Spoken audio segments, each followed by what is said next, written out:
안녕하세요. 참된학습법의 남원장입니다. 오늘은 조금 생뚱맞은 밥에 대한 얘기를 해보려고 합니다. 지난 주말에 저희 글쓰기 선생님 댁에 놀러를 갔었거든요. 물론 놀러 간 것만은 아니고 저희는 이제 글쓰기 교실을 하다 보면 1시간 반에서 2시간 동안 수업을 진행을 할 때 뭐 단편소설이라든지 이런 것들을 가지고 오면 시간이 되게 촉박해서 깊이 있는 대화를 나누긴 좀 힘들어서 그런 저런 것들을 뭐 보완을 하기 위해 자리를 마련한 것도 있고, 이제 이 글쓰기 교실이라고는 하지만 그것뿐만 아니라 인간 대 인간 이런 그 유대관계도 굉장히 좀 잘 돈독하게 맺어져 있어서 그런 사적인 모임들도 간혹 갖기도 하는데, 이렇게 되기까지의 과정 중에서 제일 큰 역할을 했던 게 저는 밥이라고 생각이 들거든요. 그러면 아니 밑도 끝도 없이 밥이 왜? 라고 하실 수도 있을 것 같아요. 그래서 그 얘기를 한번 드려보려고 합니다. 먹는 건 굉장히 좋아하는데 하는 거는 좋아는 하지만 잘 안 하다 보니까 이거를 꼭 해서 먹는 것과 그래서 사서 먹는 거의 차이를 크게 느끼지 못했었어요. 그런데 언젠가 책에서 제가 예전에 소개해드렸던 Q&A라는 책에 보면 당신을 위해 손수 밥상을 차려준 사람이 있는가? 누구인가? 라는 질문이 있더라고요. 그 전까지는 깊게 생각해보지 않았는데 그 글을 보면서 나에게 손수 밥상을 차려준 사람? 친정 부모님, 그 다음에 시부모님, 그 다음에 가끔 제가 뭐 아프거나 일이 있을 때 남편? 그리고는 거의 없는 것 같더라고요. 저 역시도 가족들을 제외하고 제가 직접 뭐 상을 차려보거나 한 적이 없었었고요. 근데 그런 상을 처음 받아본 게 제가 글쓰기 선생님한테 받아본 것 같아요. 그 전까지만 해도 저는 제 주위에 바리케이트를 굉장히 크게 쌓아놓고 살던 사람이라 남들하고 소통은 한다라고는 하지만 제 안에 그 벽을 허물지 않고 상대를 그냥 남으로 이렇게 예의라는 그 틀 안에서 벗어나지 못했던 것 같아요. 근데 사람이라는 게 참 묘하게 그거를 귀신같이 알아내더라고요. 저는 나름 이 사회적인 틀 안에서 잘 감춘다라고 생각을 했지만 나를 오픈하는 것과 오픈하지 않는 그 단순 그 차이가 아니라 이 깊이 있게 소통하느냐 안 하느냐 라는 그런 묘한 그런 기운들은 굳이 말하지 않더라도 전달이 되는 것 같아요.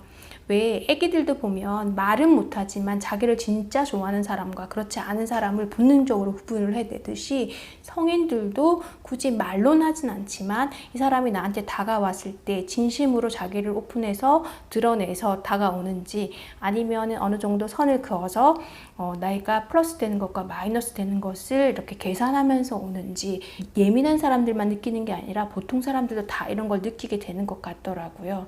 근데 그 전까지는 전 잘 몰랐었어요. 제가 굉장히 연기를 잘하고 이런 표현을 잘한다라고 생각을 해서 남들은 모를 거라고 생각했었는데 어느 순간 봤더니 그게 아닐 수도 있겠다라는 생각이 들면서 좀 굉장히 혼란스러웠던 상황이었는데, 그 문제가 내가 남들한테 다가가지 않았던 것도 있지만 그러면서 그들이 내게 못 다가오게끔 만들었던 것도 있겠다라는 그런 생각이 들 무렵이었는데, 선생님께서 식사를 초대하고 싶다라고 하시더라고요. 좀 솔직히 좀 되게 부담스러웠었거든요. 남의 집에 가서 밥을 먹는다라는 게 물론 친구 집 가서도 배달시키거나 이런 거는 거의 별로 부담이 없었거든요. 근데 선생님이 그게 아니라 손수 차린 밥을 해주고 싶다라고 말씀을 하시더라고요. 많이 부담스럽기도 하고 손 아랫사람이 손 윗사람을 대접하는 거는 큰 어려움이 아니지만 손 윗사람이 한참 위인데 그분이 제자를 위해서 밥을 차려준다는 거에 대한 그 깊은 의미를 생각하지 못했고 굉장히 좀 부담스럽다라는 그런 생각만 있었던 것 같아요. 근데 막상 그렇게 상을 차려서 대접을 받고 보니까 이 느낌이 감회가 굉장히 다르더라고요. 밥 한 끼라는 게 같은 밥 한 끼가 아니더라고요. 맛이 있다 없다가 물론 맛있었어요. 근데 맛이 있다 없다가 중요한 게 아니라 누군가를 위해서 내가 이렇게 상을 차린다는 건 그냥 식사 한 끼를 대접하는 것과는 또 다른 의미라는 걸 직접 받아보고 나니까 느끼게 되더라고요. 그러면서 제가 조금 더 제 문을 이렇게 열게 된 것 같아요. 그래서 저는 저희 글쓰기 선생님 굉장히 좋아하고 그런데 이런 누군가를 위해 밥을 차려준다는 게 굉장히 큰 의미 있는 일이다 라는 생각이 들고, 그런데도 아직 전 잘 못하고 있거든요. 왜냐하면 집으로 초대할 일도 거의 없고 시간상으로도 맞지 않고 음식도 못하고, 그런데 그 뒤로 친구 집에 놀러를 갔을 때 이제 친구가 아침상을 이렇게 차려서 주더라고요. 물론 저 혼자만 있었던 건 아니지만, 그리고 뭐 진수성찬을 차리는 건 아니었지만 그때 그 느낌이 또 다시 오더라고요. 그래서 이 밥 한 끼 한다는 게 그냥 인사치레로도 할 수 있잖아. 아, 우리 다음에 밥 한 끼 해요 라고 할 수도 있는데, 이게 굉장히 큰 의미를 가진다라는 생각이 들더라고요. 특히 그냥 사서 대접하거나 그냥 사서 먹는 게 아니라 누군가를 위해 내가 만들어서 대접한다는 것, 그 대접을 받는다는 건 그냥 한 끼의 식사 보다는 훨씬 더 큰 의미를 가지게 되고, 하는 사람도 물론, 저는 안 해봐서 잘 모르겠지만 하는 사람도 물론 그런 뿌듯함이 있겠지만, 받는 사람은 굉장히 인정받는다고 해야 될까요? 이거를 언어로 표현하기는 굉장히 힘들지만 나를 대우해준다, 대접해준다 라는 생각이 들면서 굉장히 감사하더라고요.